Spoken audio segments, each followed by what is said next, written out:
తెనాలిలోని ISKCON సంస్థ ఆధ్వర్యంలో పట్టణంలో శాంతియుత నిరసన కార్యక్రమం నిర్వహించారు. బంగ్లాదేశ్లో ఇస్కాన్ భక్తులపై జరుగుతున్న అన్యాయాన్ని ఖండిస్తూ నిరసన చేపట్టినట్లు వారు తెలియజేశారు. తెనాలికి చెందిన హిందూ సంఘాల ఐక్యవేదిక ఆధ్వర్యంలో స్థానిక గాంధీ చౌక్లో గురువారం సాయంత్రం నిరసన కార్యక్రమం నిర్వహించారు. బంగ్లాదేశ్లో హిందువులపై దారుణ మారణకాండ జరుగుతోందని, ఇస్కాన్ ఇతర హిందూ సంస్థలపై నిషేధాన్ని ఖండించాలని నినాదాలు చేశారు. ఈ దాడులను హిందూ సంఘాలని ముక్త కంఠంతో తిప్పికొట్టాలని పిలుపునిచ్చారు. కార్యక్రమంలో స్టేట్ మీడియా ప్రముఖ్ అవ్వారు శ్రీనివాసరావు, హిందూ చైతన్య వేదిక రాష్ట్ర ఉపాధ్యక్షుడు అంబటి మారుతీరాం, జిల్లా అధ్యక్షుడు ఉల్లగంటి శ్రీనివాస్, పొట్టి మూర్తిలక్ష్మి శ్రీనివాస్, వెచ్చ శ్యామ్ ప్రసాద్, ఇస్కాన్ మందిరం నుండి సింహ గౌరదాస్, వల్లం జనార్దన్ రావు, పి నాగేశ్వరరావు తదితరులు పాల్గొన్నారు. ఈ రోజున బంగ్లాదేశ్ ప్రభుత్వం ఇస్కాన్ మరియు ఇతర హిందూ సంస్థలను నిషేధించే బిల్లుకి వాళ్ళు సిద్ధపడ్డారు. రేపు ఎల్లుండో కూడా ఆ బిల్లు చట్టమవుతుంది. బంగ్లాదేశ్లో హిందూ లేదా హిందుత్వ ఈ రెండు పదాలు కూడా వాళ్ళకి నిషేధమైనటువంటి పదాలనే. మనల్ని అందరినీ కూడా కాఫీర్లు అని చెప్పేసి అక్కడి నుంచి తరిమేస్తూ ఉన్నారు.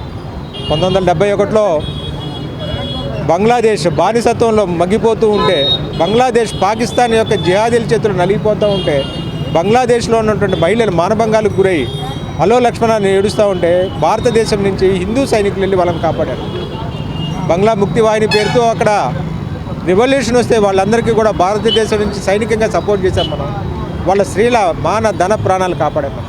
దానికి వాళ్ళు ఇచ్చే మనకు బహుమతి 30% ఉన్నటువంటి హిందువుల్ని ఈరోజు కేవలం 5% తీసుకొచ్చారు. హిందువులందరినీ కూడా తరిమి కొడుతున్నారు. హిందూ స్త్రీలకి మానాలకి ప్రాణాలకి రెండింటికి కూడా గ్యారంటీ లేదు.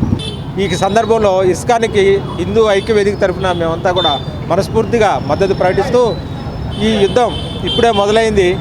ఈ యుద్ధంలో ధర్మయుద్ధం కాబట్టి ధర్మమే గెలుస్తుంది. ధర్మం గెలవడం అంటే శ్రీకృష్ణుడే గెలుస్తాడు. శ్రీకృష్ణుడు ఎక్కడ ఉంటే అక్కడ విజయం సంభవిస్తుంది. ఎక్కడ ఇది ఉంది, నాకు గమనం గుర్తు రావట్లేదు. కృష్ణుడు ఎక్కడ ఉంటే అక్కడ విజయం లభిస్తుంది. సో కృష్ణుడినే నమ్ముకొని ఉన్నాం మనం ఇస్కాన్తో పాటుగా. ఇస్కాన్ శ్రీకృష్ణుడు జగద్గురువు.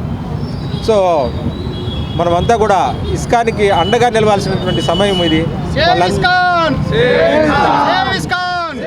తెనాలిలో హిందూ సంస్థల యొక్క ఐక్యవేదిక ఆధ్వర్యంలో ఈరోజు బంగ్లాదేశ్లో జరుగుతున్న హిందువులపై జరుగుతున్న మారకాండకు నిరసనగా, అదేవిధంగా ఇస్కాన్ మరియు హిందూ సంస్థల మీద నిషేధం చేస్తున్నారు. బంగ్లాదేశ్లో 1971లో భారతదేశం యొక్క భిక్ష వలన స్వతంత్రం పొందారు. స్వతంత్రం పొందినప్పుడు వాళ్ళకి 22% హిందువులు ఉన్నారు. 22% హిందువులు కాస్త ఈరోజు 7.5% హిందువులు వచ్చారు.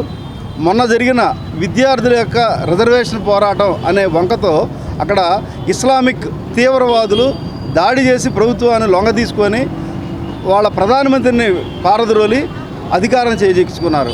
అక్కడి నుంచి బంగ్లాదేశ్లో హిందువులందరినీ చంపే మార్గాలన్నీ కూడా వెతికి స్వయంగా మిలిటరీ కూడా హిందువులు చంపే దాంట్లో పోలీసులు కూడా వాళ్ళు హిందువులు చంపుతున్నారు. ఇస్కాన్ వాళ్ళు బంగ్లాదేశ్లో వరదలు వచ్చినప్పుడు కానీ, అట్లాగే కరోనా టైంలో కానీ వారికి అందరికీ ఆహారం అందించారు. వాళ్ళకి అన్నం పెట్టిన చేతిని నరికేశారు అక్కడ.